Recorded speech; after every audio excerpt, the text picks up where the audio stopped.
Hello, আমি সাব্বির আহমেদ। আমি সার্টিফিকেটের পেছনে ঘুরি না। যদি বলি যে কোড ছাড়াই আপনি ওয়েবসাইট বানাতে পারবেন, অ্যাপ বানাতে পারবেন, অটোমেশন করতে পারবেন, সব কিছু করতে পারবেন, একটা সফটওয়্যার ইঞ্জিনিয়ার যা যা করতে পারে সবই আপনি করতে পারবেন, কোড এক লাইনও লেখা লাগবে না। বিশেষ হয়, হ্যাঁ ভাই, সত্যি কথা বলতেছি, কারণ আমি এগুলো করি, আমি জানি। তার মানে আমি কোড পারি না, ব্যাপারটা তা না।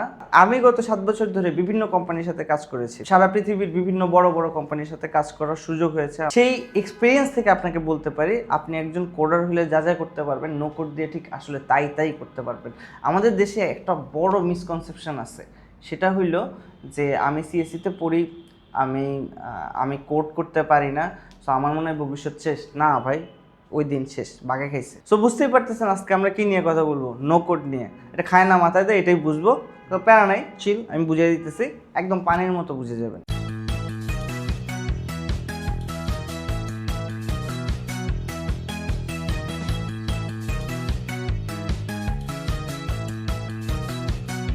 একদম সহজ ভাষায় আপনারা বুঝাইয়া বলি যে নো কোড আসলে কী জিনিস।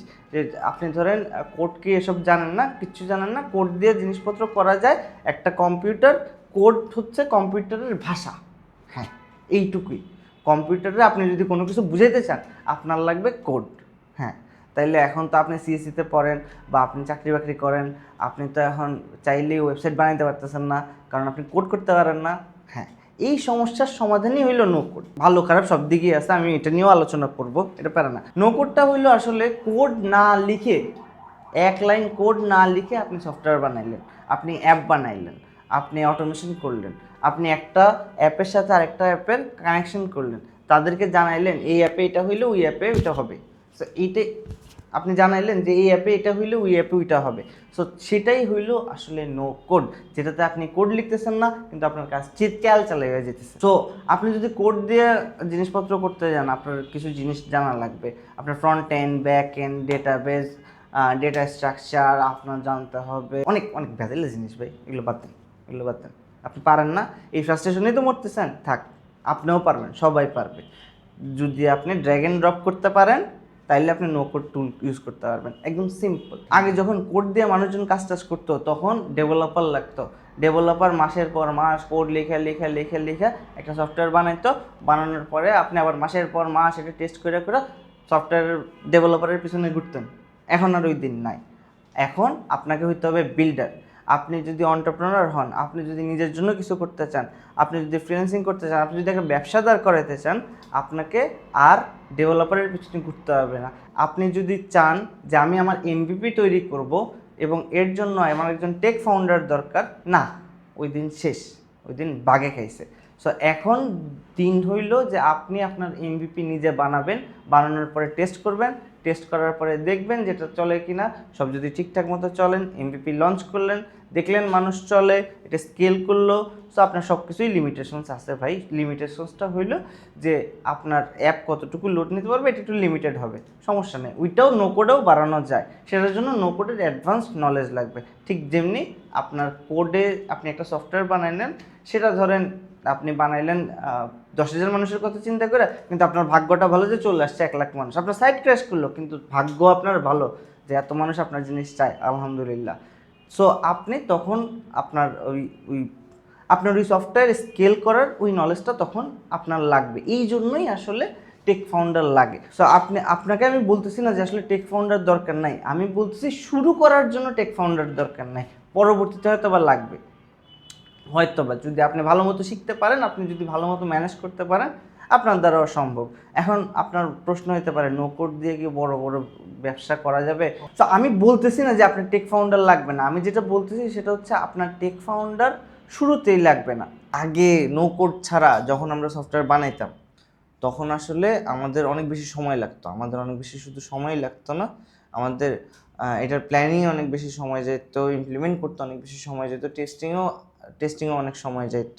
আগে কোড শেখা লাগতো, ডেভেলপারের পেছনে ঘোরা লাগতো, আপনার নতুন আইডিয়া টেস্ট করার জন্য অনেক সময় খরচ হয়ে যেত, যেটা আসলে যে কোনো এন্টারপ্রেনারের জন্য বা যে কোনো বিজনেসের জন্য অনেক বেশি ইম্পর্ট্যান্ট। কিন্তু এখন আসলে নো কোড প্ল্যাটফর্মগুলো যখন আসে বা নো কোড টুলগুলো যখন আমরা ইউজ করতে পারি, সেই ক্ষেত্রে আমাদের এই সময়টা যেটা প্ল্যানিংয়ে বা আমাদের ইমপ্লিমেন্টেশনে লাগতো, সেটা সেটা অনেক কমে গেছে।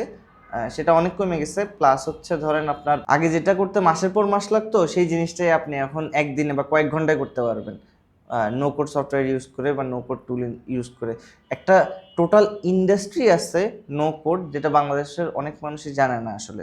শুধু কোড শেখাটাই তাদের কাছে মেইন প্রায়োরিটি, কিন্তু আসলে যেটা বেশিরভাগ মানুষ ভুল করে সেটা হইল আমাদের শুধু কোড জানাটা বা সফটওয়্যার বানানোটা উদ্দেশ্য না, এই সফটওয়্যারের মাধ্যমে কোনো একটা প্রবলেম সলভ করাটা হচ্ছে উদ্দেশ্য। বিজনেসের কোনো একটা পার্টের সমস্যা সমাধান করতে পারাটাই হচ্ছে অ্যাকচুয়াল স্কিল। সো এটা আসলে ক্লায়েন্ট যখন আপনার কাছে আসবে, একটা প্রবলেম নিয়ে আসবে, তখন আসলে আপনি হচ্ছেন প্রায় ডাক্তারের মতো। ডাক্তারের কাছে গিয়ে আপনি হচ্ছে আপনার প্রবলেমটা বলেন, সে আপনার প্রবলেম শোনে, সিমটম শোনে, কিছু টেস্ট করার পরে সে তার তার পছন্দ মতো ঔষধ আপনাকে রেফার করে। ডাক্তার আসলে কি করে? ডাক্তার তো আপনারা আসলে কিছু ঔষধ সাজেস্ট করতেছে, কিছু লাইফস্টাইলে চেঞ্জ আনার কথা বলতেছে। সো আপনিও আসলে একজন ডাক্তার আপনার ক্লায়েন্টের জন্য। তার বিজনেসের প্রবলেমগুলো কি সেইগুলো শুনে সমাধান দেওয়াটা হচ্ছে আপনার কাজ। সো আপনি সেই ক্ষেত্রে কোন টুলটা বা কোন সফটওয়্যারটা ইউজ করতেছেন সেটা আসলে তাদের মাথা ব্যথা না। তাদের মাথা ব্যথা হলো যে তাদের প্রবলেমটা সলভ হইতেছে কিনা।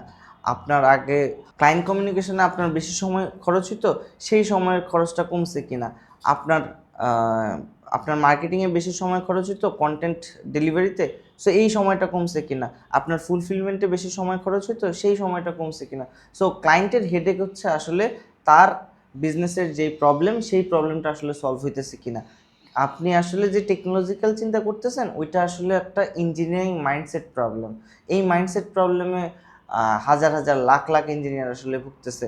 তারা আসলে স্কিল বলতে যেটা বোঝায় সেটা তারা বোঝে হচ্ছে এক একটা প্রোগ্রামিং ল্যাঙ্গুয়েজ অথবা ফ্রেমওয়ার্ক, কিন্তু আসল স্কিল হচ্ছে প্রবলেম সলভিং। আপনি একটা বিজনেসের প্রবলেম সলভ করতে পারতেছেন কিনা, এটা হচ্ছে আপনার আসলে স্কিল। যদি আপনি বিজনেসের প্রবলেমটা সলভ করতে পারেন, কোন ল্যাঙ্গুয়েজে, কোন টেকনোলজিতে, কোড দিয়ে করলেন না নো কোড দিয়ে করলেন, আপনি আসলে কি ইউজ করলেন behind the scene, React use করলেন না জাভাস্ক্রিপ্ট, ভ্যানিলা জাভাস্ক্রিপ্ট ইউজ করলেন, এইচটিএমএল সিএসএস দিয়ে করলেন, নোবডি গিভস আ শিট। আমরা যদি কোড আর নো কোডের মধ্যে একটা কম্প্যারিজন হিসাব করি, তাহলে কোডটা হলো একটা সলিড বিল্ডিং, যেটা ইট, বালু, সিমেন্ট দিয়ে তৈরি, এবং নো কোডটা হলো একটা বিল্ডিং, সেম বিল্ডিং কিন্তু এটা লেগো দিয়ে তৈরি, piece by piece by piece. এখন আপনি আমাকে বলতে পারেন, ভাই আমি কেন লেগো দিয়ে বিল্ডিং বানাবো? হ্যাঁ, বানাবেন। কখন বানাবেন? যখন আপনি জানেন না যে আপনার এই বিল্ডিংয়ে মানুষ থাকবে কি থাকবে না। সো আপনি আসলে প্রথমে বিল্ডিংটা বানাইতে হবে, সেটা উপরে সুন্দর মতো একটা আস্তর দিয়ে দিলেন, যেটা দিয়ে বোঝা যায় না যে এটা আসলে কি দিয়ে বানানো। আপনারা দেখবেন অনেক বিল্ডিংয়ে আসলে কনক্রিট স্ট্রাকচার না, এটা আসলে স্টিল বা স্টিলের ফ্রেমের ওপরে বানানো। সো আপনি আসলে কখন আপনার দেয়ালকে টোকা দিয়ে দেখবেন না যেটা দিয়ে এটা আসলে কি দিয়ে বানানো। বাট আপনার ওই রুমে ঢোকার পরে বা ওই বিল্ডিংয়ে ঢোকার পরে অ্যাটমসফিয়ার কেমন বা আপনার এক্সপিরিয়েন্সটা কেমন, এটা সবসময় আপনি খেয়াল রাখবেন। ঠিক তেমনি একটা সফটওয়্যার আপনি কিভাবে বানাইতেছেন, এটার চেয়ে বড় বিষয় হচ্ছে যে ওই সফটওয়্যারটা ইউজ করে মানুষজনের এক্সপিরিয়েন্সটা কেমন হইতেছে।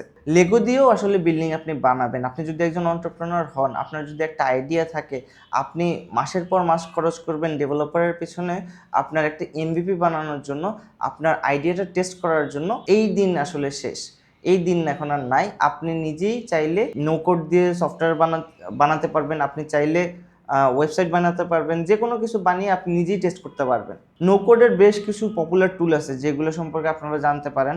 ওয়েবসাইট বানানোর জন্য বাবল অথবা ওয়েবফ্লো, অ্যাপ বানানোর জন্য গ্লাইড, অটোমেশন বানানোর জন্য জাপিয়ার, N8N অথবা মেক, আর ডেটাবেস হিসেবে আপনারা ইউজ করতে পারেন মানডে অথবা এয়ারটেবিল বা যে কোনো গুগল শিটও ইউজ করতে পারেন ডেটাবেস হিসেবে। এগুলো সবই নো কোড টুল। অনেকগুলো আপনারা চিনতেন, অনেকগুলো আপনারা চিনতেন না। সো এগুলো নিয়ে জানতে পারেন এবং আপনার ক্যারিয়ার জার্নি আরও সহজ করতে পারেন। অনেক ছোট ছোট কাজ যেগুলো আসলে করেন সেগুলো খুব সহজেই নো কোড টুল দিয়ে করা সম্ভব। সো আমি সাব্বির আহমেদ, আমি ছুটি দক্ষতার পেছনে।